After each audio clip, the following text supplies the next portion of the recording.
जय हिंद। तो स्वागत है आपका हमारे YouTube चैनल पर विजुअल आर्ट हिस्ट्री विद निवी। और हम प्रागैतिहासिक काल को पढ़ रहे हैं, भारतीय चित्रकला के इतिहास को पढ़ रहे हैं, भारतीय इतिहास को पढ़ रहे हैं। प्रागैतिहासिक काल में हमने सारी गुफाएं पढ़ ली। आज जो पढ़ना है वो मानव के चित्रण की तकनीकी पढ़नी है, जहाँ से प्रश्न उठाए जाते हैं, किस तरीके से उसने चित्रण किया, कौन से रंगों का प्रयोग किया, किस विधि से उसने चित्रण किया, इन सारी चीजों को हम पढ़ेंगे थोड़े अलग अंदाज में। तो आ जाइए हम शुरू करते हैं। सबसे पहले शुरू क्या करते हैं कि मनुष्य ने क्या चित्रित किया। सबसे पहले देख लेते हैं कि मनुष्य ने भाई क्या चित्रित किया। तो सभी को पता है कि मनुष्य ने क्या चित्रित किया, पशु और मानव, दो चीजों को उसने चित्रित किया। ठीक है, मनुष्य ने क्या चित्रित किया, पशु और मानव। बढ़ते हैं आगे और ये देखते हैं कि वो चित्रण कैसे करता था। बड़ा होशियार हो चुका था मनुष्य अपने नए समय में आते आते। तो उसने सबसे पहले क्या किया, चित्रण करने के लिए यहाँ हम देखेंगे चित्रण तकनीकी।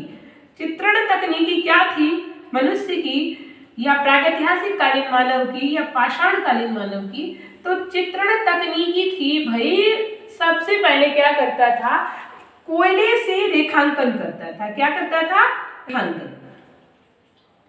तो रेखांकन आप देखते हैं कि आज भी कोई भी व्यक्ति है चित्रण करने से पहले एक रफली वर्क कर लेता है। तो ये उन्हीं विवेकवान प्राणियों से हमारे अंदर आया रफली वर्क। चाहे कोई स्कल्पचर बना रहा हो, चाहे कोई भवन निर्माण का एक आर्किटेक्चर वाला काम हो, चाहे चित्रण वाला, एक इवन आपका माइकल एंजेलो जिसने बड़ी बड़ी मूर्तियों का निर्माण किया, जिसने पूरे सिस्टाइन चैपल को चित्रित किया, तो उसने भी पहले क्या किया, एक रेखांकन, एक आधार भूमि बना ली थी, एक कॉपी पर रेखांकन करके देखा, फिर उसने चित्रित किया। तो भाई साहब ये इन्होंने ही दिया हमें। अब रेखांकन किससे करता था, तो कोयले से करता था। किससे करता था, तो कोयले से रेखांकन करता था, क्योंकि उसे कोयला सबसे जल्दी मिल जाता था। रेखांकन करने के बाद क्या करता था, चकमक पत्थर लेकर उत्कीर्णन करता था। चकमक पत्थर लेकर, वही चकमक वाला, चकमक या फ्लिंट, कौन सा पत्थर, फ्लिंट पत्थर लेकर क्या करता था, उत्कीर्णन कर लेता था। अब यही इसकी होशियारी थी कि जब उत्कीर्णन इनसे कर लेता था तो क्या होता था कि इसके चित्रों के बाहर रंग नहीं निकले। आप देखेंगे कि प्रागैतिहासिक कालीन मानव ने जितने भी चित्र बनाए हैं, कहीं पर भी किसी भी चित्र के बाहर रंग नहीं दिखेगा आपको। बाकायदा पूरे चित्र में रंग भरा है। जो भी उसने चित्रण किया, जैसा भी चित्रण किया उसने, वैसे चित्रों में उसके कहीं पर भी रंग नहीं बाहर आए हैं। ये ऐसा हुआ क्यों है, ये पॉसिबल इसीलिए हुआ है क्योंकि उसने क्या किया, पहले रेखांकन किया, आउटलाइनिंग की, फिर उसमें बाद में इसमें रंग भरा। तो ये इसकी तकनीकी थी, किसकी, प्रागैतिहासिक कालीन मानव की। भाई दो तरीके के प्रागैतिहासिक काल में भी मनुष्य रहे, एक थे चतुर जिनमें हम लोग हैं, और एक थे थोड़े से कम विवेकवान हम कह सकते हैं। तो वो अब देखते हैं हम आगे कि किन तकनीकियों का उसने प्रयोग किया। सबसे पहले रेखांकन कर लेता था, फिर चकमक या फ्लिंट पत्थर से उत्कीर्णन कर लेता था, उसके बाद बारी आती थी रंगांकन की। क्या करता था, रंगांकन करता था। अब रंगांकन, रंग बनाने के लिए उसने क्या किया, सबसे पहले उसने भूमिज रंग लिए। कौन से रंग लिए, भूमिज रंग। उसे जो रंग मिल जाते थे प्रकृति से, सहजता से उन्हें ले लेता था। उनमें जानवरों की या पशुओं की चर्बी मिला देता था, प्लस क्या करता था, पशुओं की चर्बी मिला देता था। पशुओं की चर्बी मिलाई, और यही कारण है कि आज भी हमें मनुष्य के द्वारा बनाए हुए चित्रों में रंग ज्यों के त्यों मिल रहे हैं। 3000 वर्ष पुराने चित्र, लगभग 30,000 से कह लो, 30,000 छोड़ दो, 10,000 वर्ष से जो चित्र बने हैं वो भी आज हमें वैसे ही रंगे हुए प्राप्त होते हैं। ये कारण क्यों, पशुओं की चर्बी मिला लेता था भूमिज रंगों में, या जो उसको रंग मिलते थे उनमें पशुओं की चर्बी मिश्रित करके वो चित्रण कर लेता था। अब इनको चित्रित करने के लिए वो क्या करता था, तो यहाँ ध्यान दीजिए कि क्या करता था, उसके पास आज की तरह तूलिका तो नहीं थी। तो वो क्या करता था कि रेशेदार लकड़ी के, रेशेदार लकड़ी ले लेता था। रेशेदार लकड़ी हुई या पोलदार हड्डी हुई। आपने देखा कि छेपांकन पद्धति जो हमें प्रागैतिहासिक काल से ही मिली, तो उसमें पोलदार हड्डी से, रेशेदार लकड़ी में भी मेनली बांस। आज भी आप देखते होंगे बांस या खजूर की पत्तियां, खजूर की पत्तियों से आज भी हमारे घरों में दीवारों की पुताई होती है। तो बांस की, खजूर की पत्तियों को कूट कर ऐसे उसने बांध लिया और ये उसकी तूलिका हो गई, इससे वो रंगता था। अब उसने प्लेट कहाँ से बनाई, ये भी ध्यान देने वाली बात है। उसने क्या किया, जानवरों के पुट्ठे की हड्डी को प्लेट बनाया। पशुओं के पुट्ठे की हड्डी को उसने प्लेट के रूप में इस्तेमाल किया। तो पशुओं के पुट्ठे की हड्डी कैसी होती थी, अभी बताते हैं। आप देखे होंगे कि आज भी हम जो ऑयल कलर वाले काम करते हैं उनमें क्या लेते हैं, पैलेट लेते हैं। पशुओं की पुट्ठे की हड्डी प्लेट के रूप में उसने यूज की, किसके, रंग घोलने के लिए। किसके लिए, तो रंग घोलने के लिए। भाई आपने पैलेट देखी होगी, पशु जो होता है, ये पृष्ठभाग है पशु का,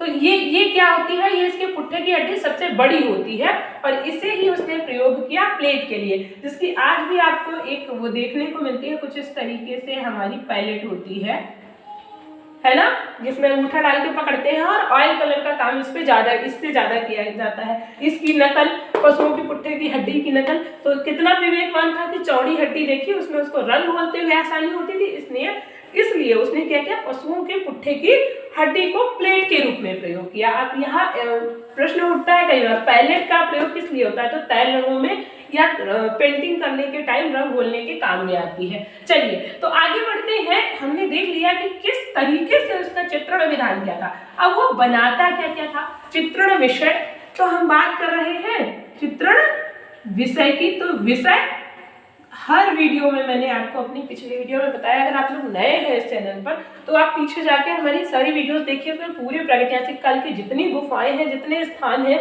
सबके बारे में मैंने बहुत ही विस्तार से बताया है। अब हम देख रहे हैं चित्रण विषय। तो चित्रण विषय की बात जब करें तो उसने क्या किया, सबसे पहले तो आखेट ही बनाया ना, आखेट बनाया। लेकिन अब हम यहाँ देखते हैं कि आखेट के अलावा उसने क्या बनाया। जब पशुओं की बात करें, आखेट में पशु बनाए और मनुष्य बनाए। पशुओं की बात करें तो क्या किया मनुष्य ने, पशुओं में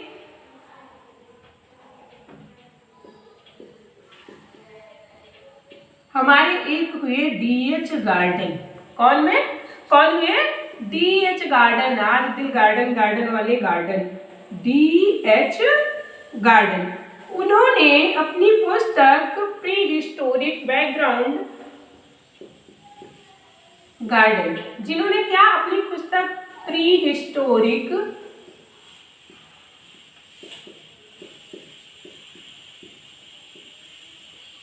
बैकग्राउंड ऑफ इंडियन कल्चर,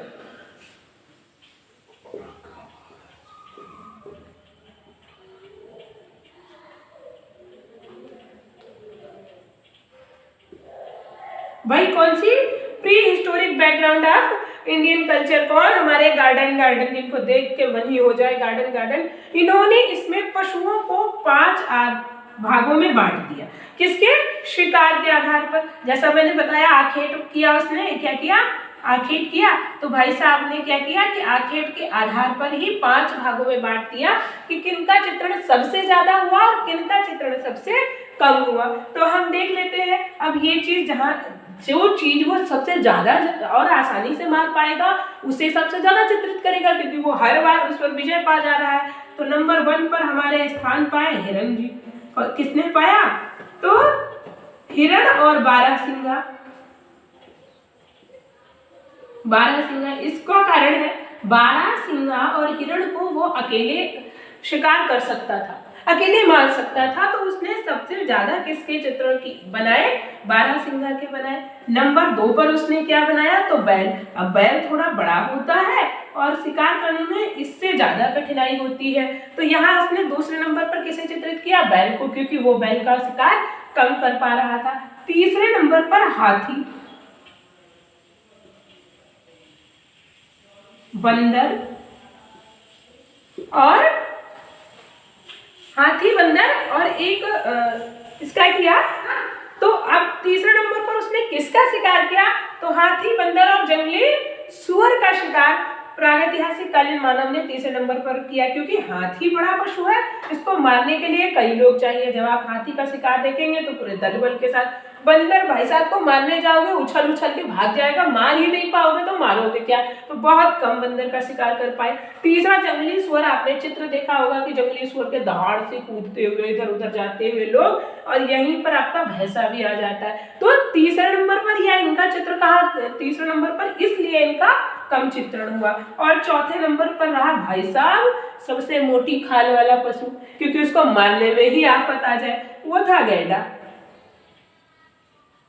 तो भैया चौथे नंबर पर रहा गैंडा, और आखिरी और पांचवें नंबर पर घोड़ा, क्योंकि घोड़ा ये लोग शिकार करने के लिए नहीं प्रयोग करते थे, घुड़सवार दिखाते थे। क्या दिखाते थे? घुड़सवारी करते दिखाते थे। शिकार करते हुए बहुत कम या ना के बराबर दिखाया। तो घुड़सवारी के लिए प्रयोग किया जाता था, इसलिए कम चित्रण हुआ घोड़े का।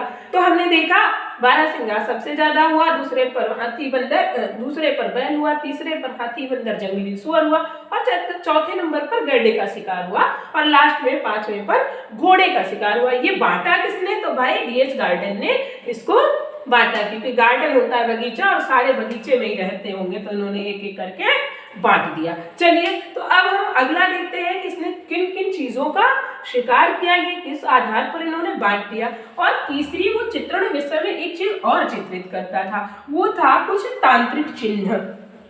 क्या चित्रित करता था? तांत्रिक चिन्ह या प्रतीक चिन्ह। उसने प्रतीक चिन्ह भी चित्रित किए। भाई जब बेल्लारी में देखे तो प्रतीक चिन्ह मिले, हमें दक्षिण भारत में प्रतीक चिन्ह मिले, तो हम प्रतीक चिन्हों को कैसे भूल जाएं। तो प्रतीक चिन्हों में इसने क्या क्या चित्रित किया? इसमें जब आप देखोगे तो कमल, स्वास्तिक, ये सारी चीजें मैंने आपको बताई हैं। स्वास्तिक, शंख, कमल, स्वास्तिक, शंख, पीपल का पत्ता। अब इसके पीछे इसकी वही तांत्रिक प्रवृत्ति, तो इसमें मुझे बताने की जरूरत नहीं है, पिछली वीडियो में आप लोग देख ही चुके होंगे। पीपल का पत्ता, और क्या चित्रित किया? तो आप देखेंगे पीपल के पत्ते के अलावा भी इसने कमल, स्वास्तिक, शंख, पीपल का पत्ता और कुछ कोण भी चित्रित किए। आपने देखा होगा 6 कोणों का सितारा, 4 कोणों का सितारा। तो इन सारी चीजों का चित्रण इसने प्रतीक चिन्हों में किया। अब हम बात करते हैं कि इसने मनुष्य को किस रूप में चित्रित किया। तो मनुष्य को इसने 3 स्तर में चित्रित किया। कितने स्तर में? 3 स्तर में। मैंने बताया था आप लोगों को, 3 स्तर में चित्रित किया। कौन कौन से स्तर थे? तो एक तो इसने तीलीनुमा बनाया मनुष्य को। कैसे बनाया? तीलीनुमा। और दूसरा इसने कैसे बनाया? तो आप याद रखें, डमरूनुमा। कैसे? डमरूनुमा बनाया। और तीसरा तख्तीनुमा। कैसे बनाया? तख्तीनुमा। तो ये 3 तरीकों से इसने मनुष्य को चित्रित किया। भाई तीलीनुमा बनाने के लिए सबसे सरल उसका सबसे पहले हाथ क्या था? ये लोग ये बन गए, ये जा रहे हैं शिकार करने, ठीक है, भालाधारी पुरुष बन गया, ये मारने जा रहा है, तीलीनुमा बन गया। डमरूनुमा आकृतियां, अब उसको थोड़ा समझ में आया, अच्छा ऊपर चौड़ा, बीच में पतला, फिर थोड़ा चौड़ा, तो इस तरीके से इसने अब इसे भी थोड़ा शिकार करते हुए बना दिया। ये लीजिए, माला लेके चल दिया ये भी। तो ये डमरूनुमा आकृतियां हो गई। और चौथा तख्तीनुमा। अब तख्तीनुमा उसे समझ में आने लगा कि कुछ भाई थोड़ा और परिष्कार हुआ। अब परिष्कार हुआ तो फिर इस तरीके से बनाने लगे। लीजिए, तो इस तरीके से तख्तीनुमा आकृतियां, 3 तरीकों से उसने मानव आकृतियों का निर्माण किया। तो याद रखिए, सबसे पहले तीली बनाया। सबसे छोटा बच्चा होता है तो यही से चित्रण करता है, और उसके बाद डमरूनुमा थोड़ा सा समझदार होता है। जब हम लोग आते हैं 4th 5th में तो बच्चे ऐसे थोड़ा थोड़ा करने लगते हैं। अब तो 5th के बच्चे बहुत अच्छा करने लगते हैं, तो थोड़ा और परिष्कार हुआ। ये हमारे आजकल की लोक कलाओं में ये चित्र आज भी देखने को मिलता है, ये भी देखने को मिलता है, कुछ कहीं कहीं ये भी देखने को मिलता है और हमारी संस्कृति में इनका प्रयोग भी होता है। तो मनुष्य के कितने स्तर चित्रित किए उसने? 3 स्तर चित्रित किए। अब हम आ जाते हैं कि उसने मनुष्य को किन रूपों में दिखाया। तो उसने एक तो धनुर्धारी दिखाया, धनुर्धारी या भालाधारी। भाई मारता खाता था तो भालाधारी दिखा दिया, भालाधारी दिखाया, ओहो भालाधारी। और फिर क्या दिखाया? धनुर्धारी, भालाधारी दिखाया, घुड़सवार के रूप में दिखाया। और तीसरा उसने क्या दिखाया? तो धनुर्धारी, भालाधारी, घुड़सवार और तीसरा उसने परिवार में बैठे हुए या ऐसे करके परिश्रम करते भी दिखा दिया परिवार में। तो इस तरीके से उसने चित्रित किया मनुष्य को, इन रूपों में उसने चित्रित किया। चलिए तो अब देख लेते हैं कि किन रंगों का प्रयोग किया प्रागैतिहासिक कालीन मानव ने।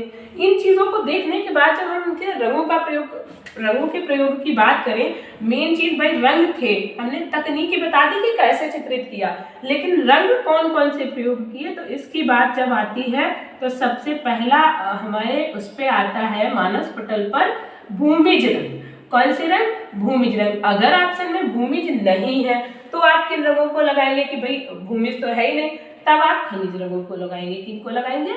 खनिज रंगों को। कौन कौन से रंग प्रयोग करता था, इन चीजों को हम देख लेंगे। नंबर 1 पर भूमिज रंग, अगर भूमिज नहीं है तब खनिज, अगर भूमिज है तो खनिज नहीं लगाएंगे। चलिए तो हम देख लेते हैं। सबसे पहले उसने लाल रंग का, सबसे ज्यादा किस रंग का प्रयोग किया? तो लाल रंग। लाल रंग उसको कहाँ से मिलता था? हिरौंजी से और गेरू से। कहाँ से? हिरौंजी और गेरू, दो चीजों से उसको लाल रंग मिल जाता था और उसमें अपना चर्बी अरबी मिला के लगा लेता था। दूसरा आता है पीला रंग। कौन सा रंग? पीला रंग। तो पीला रंग इसे चट्टान से प्राप्त होता था। कहाँ से? चट्टान से। भाई एक क्वेश्चन यहाँ पर मेरे दिमाग में आया है, हालांकि आप लोग आंसर नहीं देते हो, लेकिन फिर भी मैं पूछूंगी, हो सकता है कि कभी उत्तर मिले ही। आप लोग कमेंट बॉक्स में उत्तर जरूर दीजिएगा कि शंखिया की भस्म से, शंखिया की भस्म से कहाँ की गुफाओं में, भस्म से कहाँ की गुफाओं में पीला रंग बनाकर चित्रित किया गया, या शंखिया की भस्म से प्राप्त पीला रंग, कौन सा? पीला रंग कहाँ की गुफाओं में प्रयोग हुआ है। और ये चीज आप लोगों से पेपरों में कई बार पूछी जा चुकी है, ये आपको बताना है, ठीक है, कहाँ प्रयोग हुआ है। अब इसको मैंने ऐसे लिख दिया है, वैसे कई बार लिखा जाता है कि यहाँ पीला रंग कैसे, कहाँ, किससे बनाया जाता था, या शंखिया की भस्म से कौन सा रंग बनता था। तो ये प्रश्न आप लोगों के लिए है, कमेंट बॉक्स में जरूर बताइएगा। चलिए आगे बढ़ते हैं। पीला रंग चट्टान से, इन्होंने कहाँ से प्राप्त किया? चट्टानों से प्राप्त किया।